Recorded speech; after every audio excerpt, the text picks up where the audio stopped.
جو اپنے گھر میں داخل ہو تو گھر میں پڑھ لے، صبح شام پڑھ لے.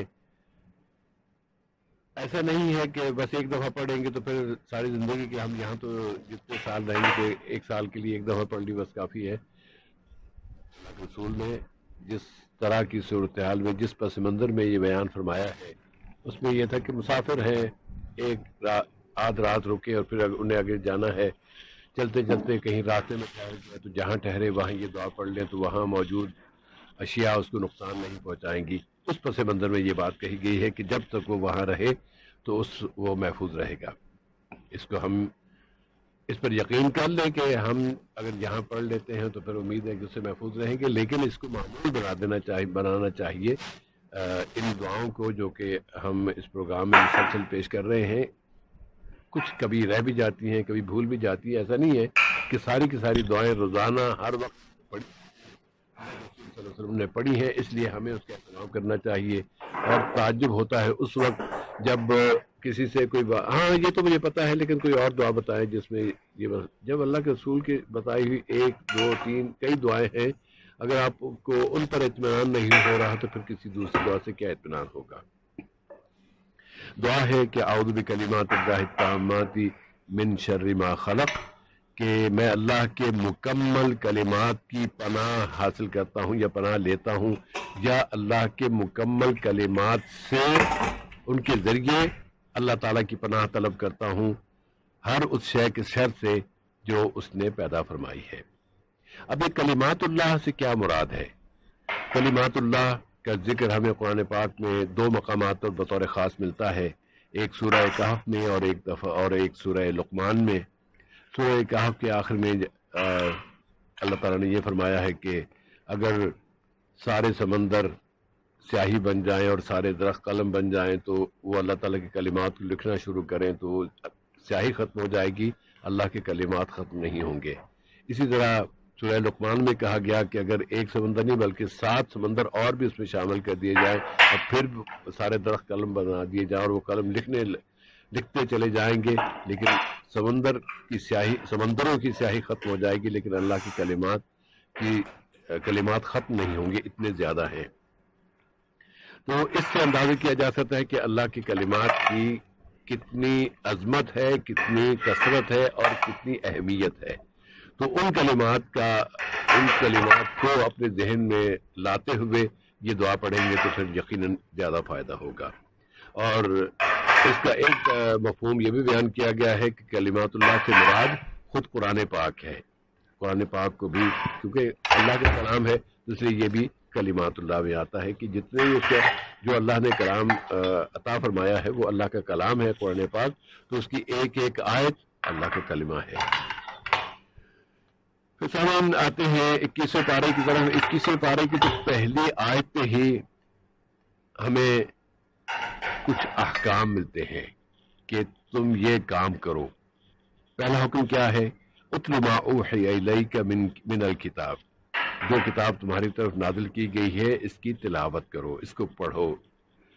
تلاوت کرنا سمجھنے کے لیے بھی آتا ہے، پڑھنے کے لیے بھی آتا ہے اور ریڈنگ کے لیے بھی یہ لفظ استعمال کیا جاتا ہے. یہاں پر ہمارے ہاں ایک عربی ریڈیو میں ایک اناؤنسر تھے، وہ مسلسل جب بھی خبروں کا نشریہ پیش کرتے تھے تو اس کے لیے تلاوت کا لفظ استعمال کرتے تھے، لیکن اس کے بعد پھر کسی اور فرد نے نہیں کیا، بس وہی مسلسل کرتے تھے. لیکن اس کے اندر یہ تلاوت کا وہاں پر پڑھنے کے معاملے پڑھنے کے لیے بھی یہ لفظ استعمال ہوتا ہے. اور جب ہم قرآن پاک کی تلاوت کرتے ہیں تو اس کو صحیح ادائیگی کے ساتھ اور سمجھتے ہوئے پڑھنے کی کوشش کرنی چاہیے، ورنہ تو پھر اصل مقصد یا اصل مدعا اس کے لیے قرآن بھیجا گیا ہے وہ پورا نہیں ہوگا. اس کے ساتھ حکم دیا گیا کہ وہ اقم الصلاۃ، نماز قائم کرو. اور نماز قائم کرنا نماز پڑھنا ان دونوں میں فرق ہے. وہ یعنی اس سے پہلے کسی نہ کسی حلقے میں ذکر ہو چکا ہے کہ نماز کے قیام اس بات کا طالب ہے کہ اس میں ایک منظم طریقے سے باجماعت نماز ادا کی جائے اور اس کی تمام شرائط پوری کی جائیں. اور جس طرح ایک منظم کام ایک پوری ٹیم اٹھ کھڑی ہوتی ہے، اس طرح نماز کو قائم کرنا ہے. اور اسی قیام کا لفظ یہی جو قیام کا لفظ ہے یہ دین کے لیے بھی آیا ہے کہ دین کو بھی تم اس طرح دنیا میں قائم کرو کہ جس طرح جتنے مسلمان ہیں وہ ان انفرادی طور پر بھی اجتماعی طور پر بھی وہ ایک امت بن کے اٹھ کھڑے ہوں اور وہ عملاً اللہ تعالیٰ کے احکام کی چلتی پھرتی تصویر ہوں. یہ تصور ہے اقامت دین کا. اور اللہ کے جو احکام ہیں، جو کام انفرادی حد تک ہیں وہ انفرادی طور پر پورے کیے جائیں، جو اجتماعی ہیں ان کو اجتماعی طور پر پورا کیا جائے، جو پورے ملک کی سطح پر کیے جانے کے کام ہیں جن کا حکم دیا گیا ہے ان کو پورے ملک کی سطح پر قائم کیا جائے، تب آپ کہہ سکتے ہیں کہ آپ نے دین کو قائم کیا ہے. اسی طرح نماز کو قائم کرنے کے لیے بھی امام کا ہونا، مقتدیوں کا ہونا، مسجد جانا، مسجد میں اس کا اہتمام کیا جانا یا باجماعت نماز کا اہتمام چاہے کہیں بھی وہ کیا جانا، یہ اقامت دین میں شامل ہے. اس کے بغیر اقامت نماز میں یا اقامت صلاۃ میں شامل ہے. اور نماز کے بارے میں اللہ تعالیٰ نے یہ فرمایا کہ ان الصلاۃ تنہی عن الفحشاء والمنکر، کہ یہ نماز جو ہے یہ فحش اور بری باتوں سے روکتی ہے. کئی نمازی ہیں جو اس کے الٹ چل رہے ہوتے ہیں، مزید آگے نہیں. لیکن اللہ تعالیٰ نے اس کے ساتھ یہ بھی فرما دیا ہے کہ وَلَذِكْرُ اللَّهِ أَكْبَرُ، نماز یہ بھی اللہ کا ذکر ہے. لیکن اللہ تعالیٰ نے کہا کہ یہ جو میں نے تمہیں بتایا ہے نا کہ یہ فحش کاموں سے نماز روکتی ہے، جن لوگوں کو ان کی نمازیں ان کی فحاشی کی طرف جانے سے نہ روک سکے، ان کو اپنی نمازوں کی طرف توجہ دینی ہوگی، اپنی نمازوں کی طرف توجہ دیں گے تاکہ وہ اپنی نمازیں بن سکیں کہ وہ اس طرف کے خیالات اور اس طرح کی چیزوں کی طرف نہ جائیں. تو اللہ یہ فرما رہا ہے کہ نماز کا یہ جو کام ہے کہ وہ فحاشی سے اور برائی سے روکتی ہے، یہ تو بہت چھوٹا سا کام ہے، یہ چھوٹا سا نتیجہ ہے. اللہ کا ذکر تو اس سے بہت زیادہ فائدے دینے والا ہے، اس کا ذکر تو اس سے کہیں زیادہ بڑھ کر ہے. یہ مفہوم ہے وَلَذِكْرُ اللَّهِ أَكْبَرُ. پھر نماز اور ذکر کے بڑے ہونے کا واضح ہو جانے کے بعد ایک اور موضوع آتا ہے کہ اہل کتاب سے بحث نہ کرو مگر عمدہ طریقے سے. یہاں پر اللہ تعالیٰ نے جو لفظ استعمال فرمایا ہے وَلَا تُجَادِلُوا أَهْلَ الْكِتَابِ إِلَّا بِالَّتِي هِيَ أَحْسَنُ، تجادلو کا لفظ استعمال فرمایا ہے. اور اس میں اس لفظ کی بھی وضاحت ابھی انشاءاللہ کرنے کی کوشش کرتے ہیں، لیکن بنیادی بات اس میں یہ ہے کہ دوسرے افراد کے ساتھ جو کہ آپ کے تصورات یا آپ کے خیالات سے متفق نہ ہوں ان تک اپنے خیالات کو پہنچانا، ان کی بات سنتے ہوئے ان کی بات کی کمزوری کو ثابت کرنا اور اپنی بات کی وزنی ہونے کو، اس کے مدلل ہونے کو اور اس کے صحیح ہونے کو ثابت کرنے کی جو گفتگو کی جاتی ہے اس کو عربی زبان میں مجادلہ کہا جاتا ہے.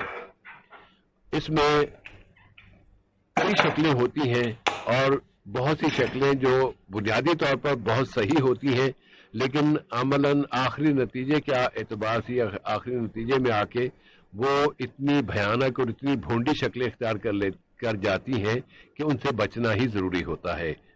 جیسے کہ اگر آپ اپنی بات کا اپنے موقف بیان کر رہے ہیں، اس کرنے کے بجائے آپ کے ذہن میں یہ جذبہ غالب ہو جائے کہ مجھے کچھ بھی ہو، مجھے دوسرے اپنے فریق مخالف کو دبانا ہے، اس کو ناکام بنانا ہے، اس کو شکست دینا ہے، تو یہ دین کی باتیں کشتی کے ذریعے نہیں پہنچتی. آپ کشتی کا مقابلہ کر رہے ہو کہ اور اس طرح آپ دین کی بات یا حق بات آپ اس طرح پہنچا سکیں، ایسا ہوتا نہیں ہے.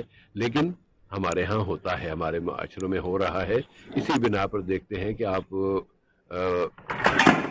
ویڈیو پہ بہت ساری ویڈیو مل جائیں گی جو مناظرے کر رہے ہوتے ہیں. اس مناظروں میں ان کا انداز، ان کا طریقہ، ان کا اسلوب دیکھ کے وہ یہی تصور آتا ہے کہ کچھ جانور ہیں جو لڑ رہے ہیں، مرغوں کی لڑائی ہو رہی ہے، ورنہ یہ طریقہ نہیں ہے کسی کو قائل کرنے کا اور کسی کو اپنی بات سمجھانے کا. سمجھانے والی تو بات ہوتی نہیں ہے، اس میں صرف غلبہ حاصل کرنے کی بات ہوتی ہے. تجادلو یا مجادلہ یا جدال یا یہ ہمیں اردو زبان میں ہم نے کئی جملوں میں اس کا استعمال ہوتا ہے، لیکن اس کا جو اصل ہے نا وہ بڑا دلچسپ ہے. اصل لفظ کہاں سے آیا ہے؟ یہ جدل جو لفظ عربی میں آیا ہے وہ ہے جس طرح یہ کپاس ہوتی ہے نا، کپاس کی روئی ہے، روئی جو ہے وہ بکھری ہوئی پڑی ہے، اور اس کو کیا روئی کو اوننا جاتا ہے، کچھ اس کو جی جی دھنکا جاتا ہے. اب دھنکی ہوئی روئی پڑی ہے، اس روئی کے کچھ ریشے لے کے آپ اس کو لپیٹ رہے ہیں اور اس کا دھاگا بنا رہے ہیں. اب دھاگے کے اور اس کی ساخت اس کو مضبوط دھاگے میں تبدیل کر رہے ہیں. یہ جو عمل ہوتا ہے اس کو جدل کہتے ہیں. اب اس کے ذریعے روئی کو، ایک خام مال کو آپ نے ایک مضبوط دھاگے میں یا مضبوط رسی تک اسے بنائی جا سکتی ہے. جو بنانے کے جو عمل ہے وہ جدل کہلاتا ہے. یہاں سے یہ لفظ عربی زبان میں اس کو اس طرح لیا گیا کہ جو بات میں پیش کرنا چاہتا ہوں وہ اتنی مضبوطی کے ساتھ میں دوسرے کے سامنے پیش کروں کہ دوسرا اس کو اپنا لے. اس لیے یہاں سے پھر لفظ جدل، جدال اور مجادلہ، یہ الفاظ قرآن پاک میں بھی استعمال، جیسے اب 28 پارے کی پہلی سورۃ سورہ المجادلہ کہ اس میں بھی کہ جب تمہیں فریق مخالف سے یا دوسرے منکرین سے تمہیں مجادلے کی ضرورت پیش آئی، مجادلہ کرو، ان سے بحث کرو، تو پھر اس طرح کرو. یہاں پر بھی اللہ تعالیٰ کی طرف سے یہ رہنمائی فرمائی جا رہی ہے کہ تم اہل کتاب کے ساتھ مجادلہ کرو، بحث کرو، لیکن اچھے طریقے سے، عمدہ طریقے سے. لیکن ساتھ ہی ایک استثناء بھی دے دیا گیا ہے. عمدہ طریقے سے بحث کرنے سے ظالموں کو الگ کر دیا گیا. اللہ تعالیٰ نے کیا فرمایا کہ وَلَا تُجَادِلُوا أَهْلَ الْكِتَابِ إِلَّا بِالَّتِي هِيَ أَحْسَنُ إِلَّا الَّذِينَ ظَلَمُوا مِنْهُمْ، کہ لوگوں کے ساتھ، اہل کتاب کے ساتھ مجادلہ کرو اچھے طریقے سے تاکہ وہ مان جائیں اور بات ان کی سمجھ میں آ جائے، لیکن جو ظالم ہیں وہ ان کو اس سے استثناء دیا گیا ہے. اس کی تفسیر یا اس کی وضاحت اس طرح کی جاتی ہے کہ ہر ایک سے نرمی کے ساتھ بات کرنا وہ انسان کی کمزوری بھی شمار کی جا سکتی ہے. خاص طور پہ اگر کوئی ظالم ہے، ظلم کر رہا ہے اور ظلم پر اترا ہوا ہے، آپ اس کے سامنے بھی جا کے آپ نرمی سے بات کرنے کی کوشش کریں گے تو بہت ممکن ہے کہ وہ آپ کی اس نرمی کو، آپ کی اس شرافت کو آپ کی کمزوری سمجھ لے کہ اس کے پہلے کچھ نہیں ہے، کچھ نہیں کر سکتا، تو وہ اور زیادہ ظلم پر پختہ ہو جائے. تو اس کے لیے اللہ تعالیٰ نے یہاں پر استثناء کیا ہے کہ اگر تم حالات کے مطابق دیکھو کہ کوئی فرد ایسا ہے جو ظلم کیا چلا جا رہا ہے اور ظلم سے بعد نہیں آ رہا ہے، تو پھر تمہیں اس کے ساتھ اگر سختی کا پہلو اپنانا پڑے تو تم وہ بھی اپنا سکتے ہو. ہر جگہ نرمی ہی ضروری نہیں ہوتی، یا ہر جگہ نرمی ہی کام نہیں آتی. پھر سامعین، نبی کریم صلی اللہ علیہ وسلم کو ان کے جو بہت مشہور جملہ ہے، ہم کہتے ہیں کہ نبی امی، کہ اللہ کے رسول صلی اللہ علیہ وسلم لکھنا پڑھنا نہیں جانتے تھے. اس حوالے سے یہ سوال پیدا ہوتا ہے کہ اللہ کے رسول کو کیوں نہیں سکھایا گیا کہ وہ لکھ پڑھ لیتے اور کسی اور کی ہیلپ لینے کی ضرورت ان کو پیش نہ آتی. یہ سوال پوچھا جاتا ہے اور جا سکتا ہے. تو اللہ تعالیٰ نے اس کا ذکر یہاں پر فرمایا ہے کہ وما كنت تتلو من قبله من کتاب ولا تخطه بيمينك اذا لارتاب المبطلون، کہ نبی صلی اللہ علیہ وسلم آپ یا تم اس وحی کے آنے سے پہلے، قرآن پاک کے آنے سے پہلے، نہ تو آپ کچھ پڑھ سکتے تھے، نہ اپنے ہاتھ سے لکھ سکتے تھے. اگر ایسا ہوتا کہ آپ پہلے سے ہی ان صلاحیتوں سے مالا مال ہوتے، آپ نے کسی سے سیکھ لیا ہوتا لکھنا پڑھنا، کہ یہ پڑھتے اس طرح ہے اور لکھتے اس طرح ہے، یہ آپ نے کسی سے سیکھ لیا ہوتا، تو جو انکار کرنے والے ہیں اس دعوت کا وہ شک میں پڑ جاتے. اچھا، اس نے لازمن جس نے اس کو لکھنا پڑھنا سکھایا ہے اسی نے اس کو یہ دین بھی سکھایا، اس نے اس کو یہ باتیں بھی سکھائی ہیں. اور یہاں پر آ کے سامعین کچھ لوگ ذرا اور غلطی فہمی کا شکار ہو جاتے ہیں، اور وہ یہ کہتے ہیں کہ جب اللہ نے اپنے نبی کو نہیں سکھایا پڑھایا، اللہ نے اپنے نبی کو نہیں اس طرح، تو ہم بھی لازمی نہیں ہے کہ ہم بس اتنا پڑھ لیں کہ ہمیں اتنا پتہ چل جائے کہ نماز میں کیا پڑھنا ہے، قرآن پڑھیں گے تو قرآن کیسے پڑھنا ہے تاکہ ہمیں اس کا اجر مل جائے، لیکن اس سے زیادہ آگے جانے کی ضرورت نہیں ہے، یہ فکر بھی موجود ہے۔ اور کچھ لوگ تو بیچارے اس حد تک چلے جاتے ہیں کہ وہ خاص طور پہ خواتین پہ تعلیم کی پابندیاں عائد کر دیتے ہیں کہ نہیں، خواتین کے لیے ضروری نہیں ہے، صرف مردوں کو پڑھانا سکھانا چاہیے، عورتوں کو تو بس گھر کا کام ان کو سیکھنا چاہیے، اس کے علاوہ ان کی پڑھائی، ان کی تعلیم، ان کا یہ بہت لمبے عرصے تک ہم امت اسلامیہ اس مصیبت کی شکار رہی ہے، اور اب آ کے آہستہ آہستہ شکر ہے کہ وہ لوگ دنیا سے چلے گئے جو اس تصور کے حامل تھے اور جو اس تصور کو عام کیا کرتے تھے، اور جن کے پاس کچھ اختیارات بھی تھے اور اس طرح پابندی بھی لگا دیا کرتے تھے، اب وہ دنیا سے جا چکے ہیں۔ اور ویسے اپنے ان میں سے کئی افراد، ابھی میرے ذہن میں جو نام آیا تو اس میں مجھے یہ بھی پتہ چلا کہ وہ خود اپنی زندگی کے آخری مرحلے میں وہ اپنی بیٹی کے لیے ان کی تعلیم کے لیے کوشاں رہے اور ان کو یونیورسٹی میں داخلہ دلانے کے لیے کوشش کرتے رہے الحمدللہ۔ لیکن ہم اپنے موضوع سے کہیں دور نہ چلے جائیں۔ نبی کریم صلی اللہ علیہ وسلم کو اس لیے پہلے نہیں پڑھایا گیا تھا، اور جب حضرت جبریل علیہ السلام آتے ہیں اور غار حرا میں جب وہ پہلی وحی نازل، تو یہ نہیں کہتے تھے کہ کہو جو میں کہتا ہوں تم وہ کہو، انہوں نے کہا کہ پڑھو، انہوں نے کہا کہ میں پڑھنا نہیں جانتا ہوں، تو اس سے یہ تصور دیا جاتا ہے کہ اس وقت حضرت جبریل علیہ السلام نے ان سے یہ نہیں کہا تھا کہ میں جو کچھ کہوں تم مجھے فالو کرتے ہوئے مجھے اسی طرح تم بھی کہو، بلکہ ان کو حکم دیا تھا کہ کوئی چیز ہے ان کے سامنے رکھی گئی تھی کہ اس کو پڑھو، اور وہ کہتے ہیں مجھے نہیں پڑھنا آتا۔ نبی صلی اللہ علیہ وسلم نے جب یہ کہا کہ میں نہیں پڑھنا آتا تو اس کے بعد پھر انہوں نے 3 دفعہ جو آپ صلی اللہ علیہ وسلم کو بھیجا ہے، اور اس کے بعد پھر کہا کہ اب پڑھو، تو آپ صلی اللہ علیہ وسلم نے پڑھا۔ اس سے یہ نتیجہ اخذ کرتے ہیں کہ یہ ایسا نہیں ہے کہ میں پہلے کہتا ہوں تو تم اس کو دہرا دینا، یہ وہ مطلب نہیں تھا، بلکہ وہاں باقاعدہ پڑھنے ہے کیا معاملہ تھا، اور اس عمل کے بعد جو کہ جبریل علیہ السلام نے کیا، اس کے پڑھنے کے بعد نبی صلی اللہ علیہ وسلم پڑھ سکتے تھے، کچھ نہ کچھ اندازہ ہو جاتا کہ یہاں یہ لکھا ہوا ہے، اس لیے انہوں نے پھر پڑھنا شروع کیا، جو کچھ لکھا ہوا دیکھ کے آئے تھے۔ یہ ایک تفسیر ہے اور یہ کافی حد تک بالکل لگتی بھی ہے۔ پھر جب صلح حدیبیہ میں آپ کو یاد ہے کہ نبی کریم صلی اللہ علیہ وسلم جب نے مطالبہ کیا تھا کہ یہاں پر رسول اللہ کو ہٹا دیا جائے، یہ ہم تو تمہیں رسول مانتے نہیں تو پھر ہم اس میں کیوں تفریح کریں گے، کوئی کر رہے تھے، اور نبی صلی اللہ علیہ وسلم نے کہا کہ یہاں سے یہ لفظ مٹا دو، تو انہوں نے کہا کہ میں نہیں مٹاؤں گا، پہلی میں اللہ کے رسول کے نام اور اللہ رسول اللہ کا لفظ میں اپنے ہاتھ سے مٹا دوں، میں نہیں۔ تو آپ صلی اللہ علیہ وسلم نے پھر اس کو خود مٹایا اور ان سے کہا کہ کہاں پر ہے، یہ ہے، تو اس کو مٹا دیا ہاتھ سے، اور کوئی چیز پانی کو عام سائز سے لکھا جاتا تھا، اور پھر یہ بھی روایت ملتی ہے کہ آپ صلی اللہ علیہ وسلم نے پھر اس جگہ پر خود محمد لکھ لیا بس۔ اب وہ محمد ٹھیک ہے بہت اچھی ہینڈ رائٹنگ میں، اچھی خوش خطی میں نہیں ہوگا، لیکن اس کا مطلب یہ ہے کہ نبی کریم صلی اللہ علیہ وسلم کو اللہ تعالیٰ نے یہ جو لکھنے پڑھنے کا کچھ اندازہ یا کچھ چیزیں پھر بعد میں سکھا بھی دی تھی۔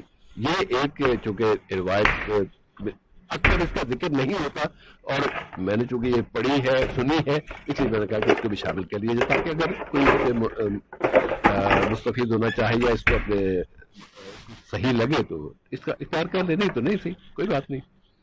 مثلاً اللہ فرماتا ہے کہ کل نفس ذائقۃ الموت، عام طور پہ اس کا ترجمہ یہ کیا جاتا ہے کہ ہر جان کو موت آنی ہے،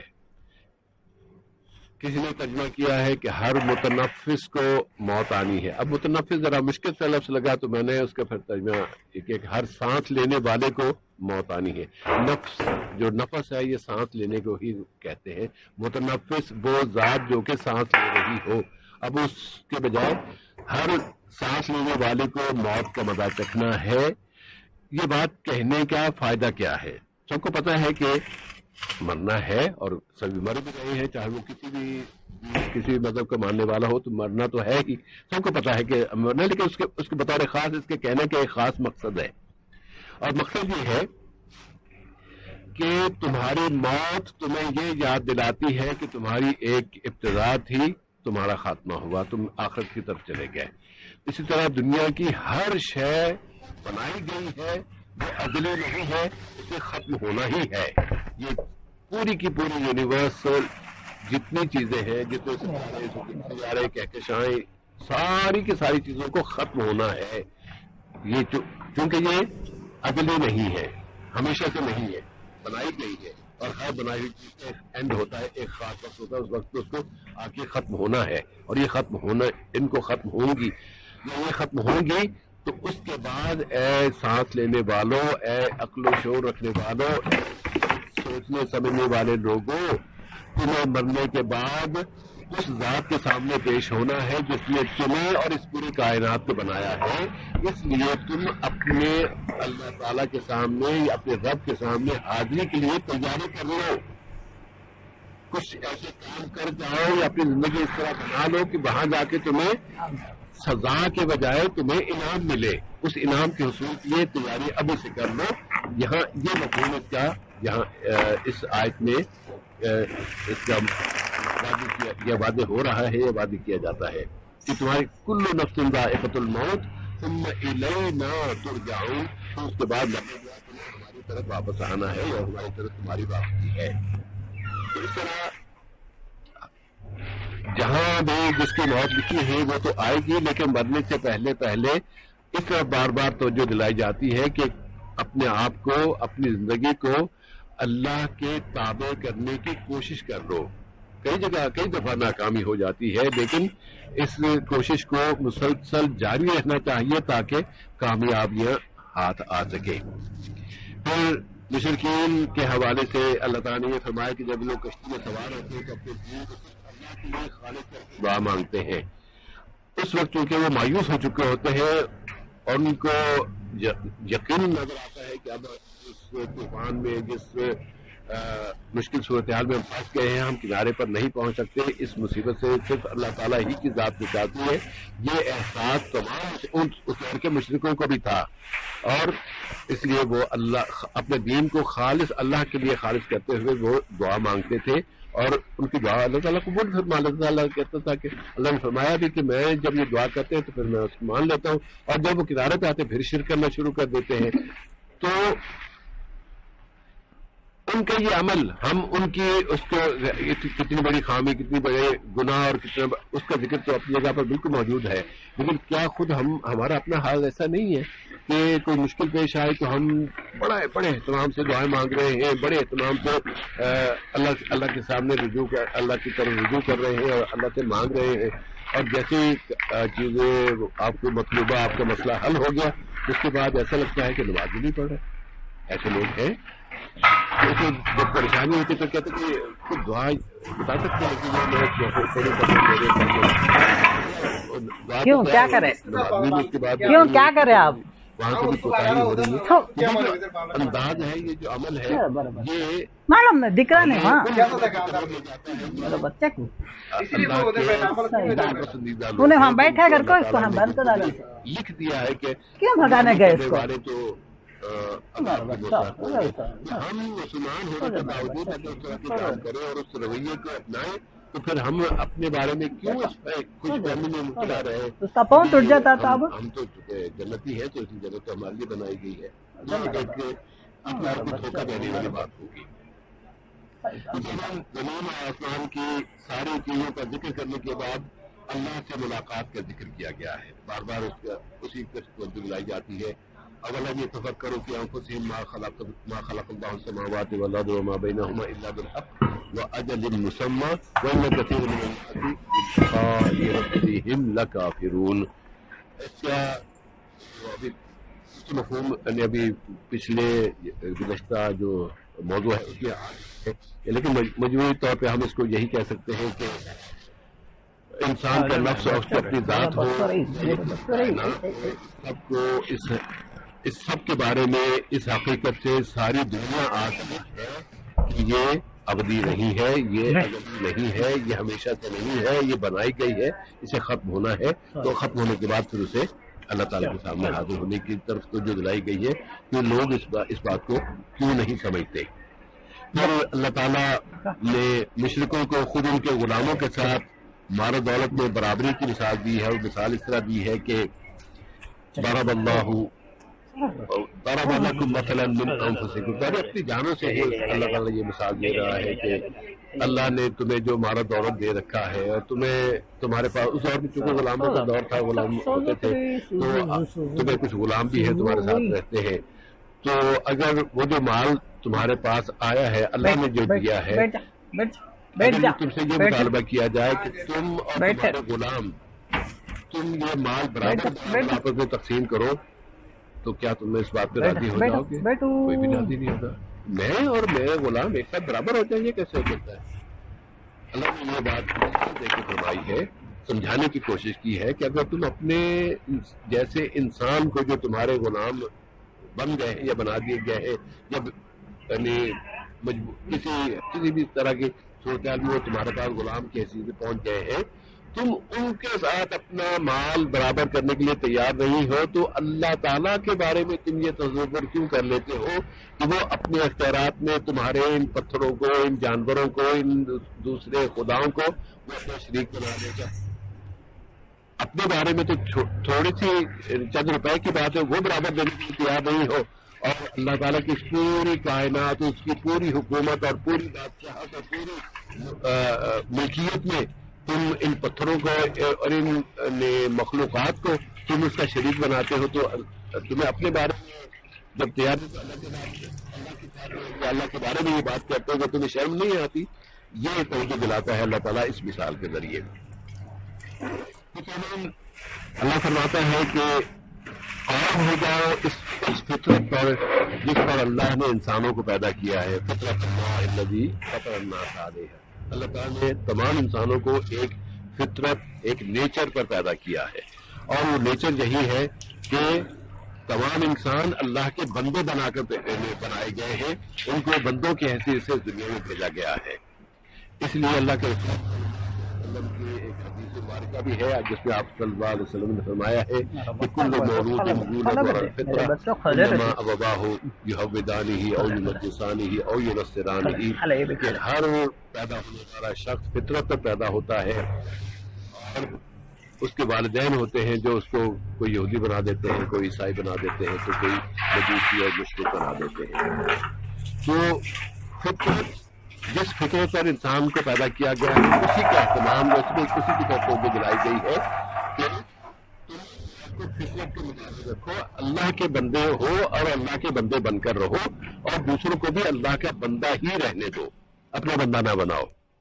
پھر قرآن پاک کو کتاب حکیم کہا گیا ہے سورہ لقمان میں، تو حکیم اس لیے کہا گیا ہے کہ اس میں حکمت کی آیات ہے اور اس کی ہر بات حکیمانہ ہے. اور آخری پوائنٹ جو ہم آج کے پروگرام میں شامل کرنا چاہیں گے وہ یہ کہ ہر حکیم عالم ہو سکتا ہے، اس کے پاس علم ہو سکتا ہے، وہ حکمت اور دانش کی باتیں کر رہا ہے تو اس کے پاس علم ہوگا، یہ لازمی امر ہے. لیکن ہر عالم ضروری نہیں ہے کہ وہ دانش مند بھی ہو، وہ حکیم بھی ہو.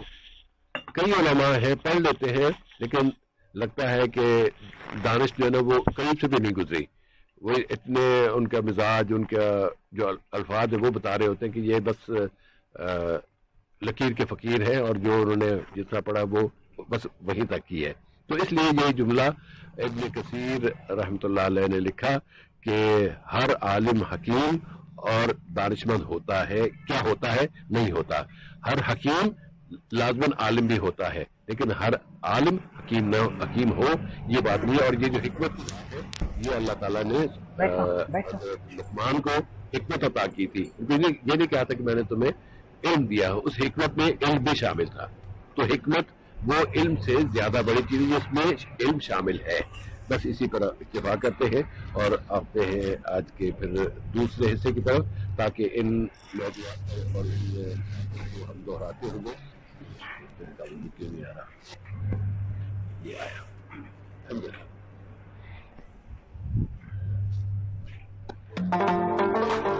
سامعین، قطر چیریٹی کے تعاون سے پیش کیے جانے والے اسپیشل پروگرام رمضان کوئز کی شرائط و ضوابط سے واقفیت بہت ضروری ہے. 15 سال سے کم عمر افراد رمضان کوئز میں حصہ نہیں لے سکتے. انعام کا حقدار بننے کے بعد اگلے کسی بھی حلقے میں حصہ نہیں لیا جا سکتا.